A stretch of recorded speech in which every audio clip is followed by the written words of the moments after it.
Baik, Assalamualaikum warahmatullahi wabarakatuh. Nama saya Cindy Muskasari, NIM 2240303. Izin menyampaikan tugas dari mata kuliah pemasaran internasional, yaitu menyampaikan materi terkait kelompok masing-masing. Mengenai yang pertama itu pengertian segmenting. Apa itu segmenting? Yaitu yang pertama itu sesuatu kegiatan supaya dapat mengidentifikasi serta membagi pembeli atau konsumen dalam kriteria yang telah ditentukan supaya dapat dilakukan pengelompokan untuk ciri-ciri tertentu. Nah, pengelompokan ini bertujuan untuk adanya pelayanan yang sesuai bagi kriteria yang dimiliki bagi konsumen melalui sebuah program dalam pemasaran yang strategis. Adapun yang kedua yaitu dasar-dasar segmenting. Dasar-dasar segmenting ini terbagi menjadi 4, yaitu yang pertama segmentasi geografik, yaitu membagi pasar ke dalam beberapa bagian geografi yang berbeda-beda sesuai dengan negara, wilayah, kota, ataupun desa.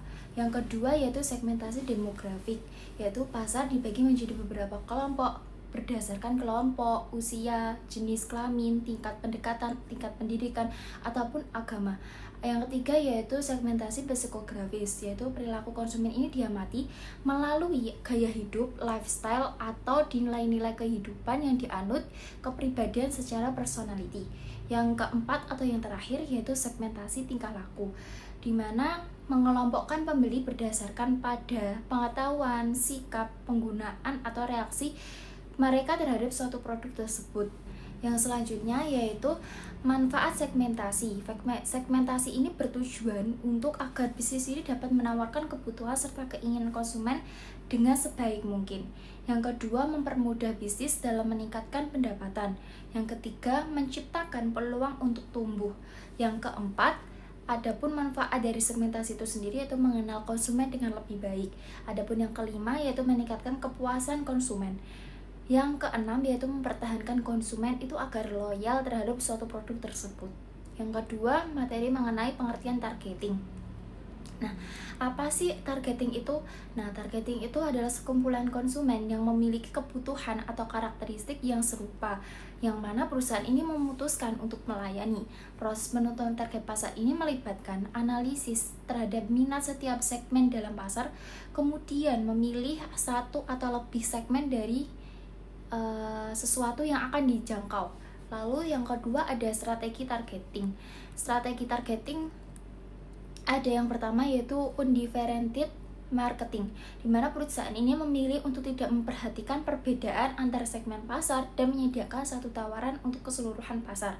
Yang kedua yaitu different marketing, di mana strategi ini diterapkan oleh perusahaan untuk menawarkan beberapa segmen pasar sekaligus merancang tawaran yang berbeda untuk setiap segmen.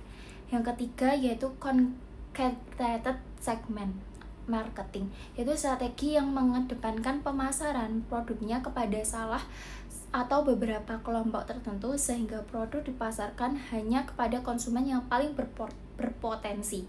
Yang terakhir yaitu micro marketing, yaitu perusahaan menyesuaikan produk, layanan, promosi, distribusi agar sesuai dengan kebutuhan, preferensi, serta karakteristik dari target pasar tertentu. Selanjutnya faktor-faktor dari targeting. Yang pertama yaitu ukuran serta pertumbuhan dari segmen tersebut. Yang kedua, potensi keunggulan dari pasar segmen yang sudah diukur. Yang ketiga, aksesibilitas segmen. Materi selanjutnya ada positioning. Nah, apa sih positioning itu? Positioning adalah proses mencari posisi di dalam pasar. Langkah ini dilakukan setelah menentukan strategi segmentasi pasar yang akan dipakai. Nah, dengan kata lain, positioning ini adalah suatu tindakan atau langkah-langkah dari produsen untuk mendesain citra perusahaan dan penawaran nilai di mana konsumen di dalam suatu segmen tertentu ini mengerti dan menghargai apa yang dilakukan oleh segmen tertentu. Mengerti dan menghargai apa yang dilakukan oleh suatu perusahaan dibandingkan dengan pesaingnya. Nah, selanjutnya ada strategi positioning. Yang pertama yaitu menentukan produk atau pasar segmen yang relevan.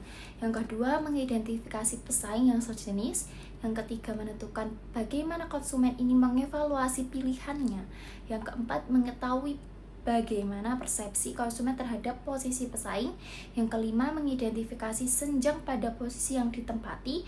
Yang keenam, melaksanakan dan merencanakan strategi positioning. Nah, adapun alat bantu dari positioning ini sendiri, yang pertama yaitu perceptual mapping atau peta persepsi. Yang kedua ada USP atau unique selling proposition. Yang ketiga ada competitive positioning analysis. Nah, yang terakhir mengenai hubungan apa sih segmentasi, targeting, dan positioning. Nah, segmentasi pasar ini dilakukan sebagai langkah awal untuk mengelompokkan konsumen berdasarkan karakteristik tertentu seperti demografis, psikografis, geografis, maupun secara perilaku. Nah, dengan adanya segmentasi ini, perusahaan dapat mengetahui kebutuhan, preferensi, perilaku konsumen secara lebih spesifik, sehingga pemasaran ini bisa berjalan lebih terarah dan efisien. Nah, setelah pasar tersegmentasi, tahap berikutnya itu adalah targeting, yaitu memilih segmen pasar yang dianggap paling potensial dan sesuai dengan kemampuan perusahaan. Nah, targeting ini membantu perusahaan untuk memfokuskan sumber daya dan strategi pemasaran yang hanya dikelompokkan pada kelompok konsumen tertentu, sehingga kegiatan pemasaran ini berjalan lebih efektif.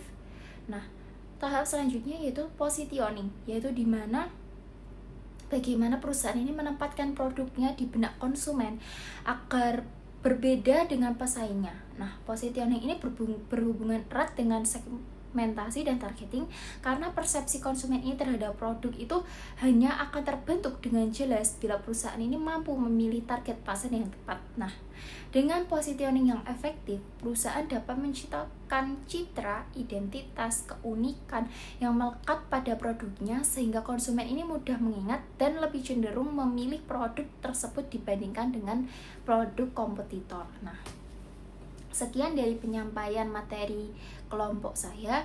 Wassalamualaikum warahmatullahi wabarakatuh.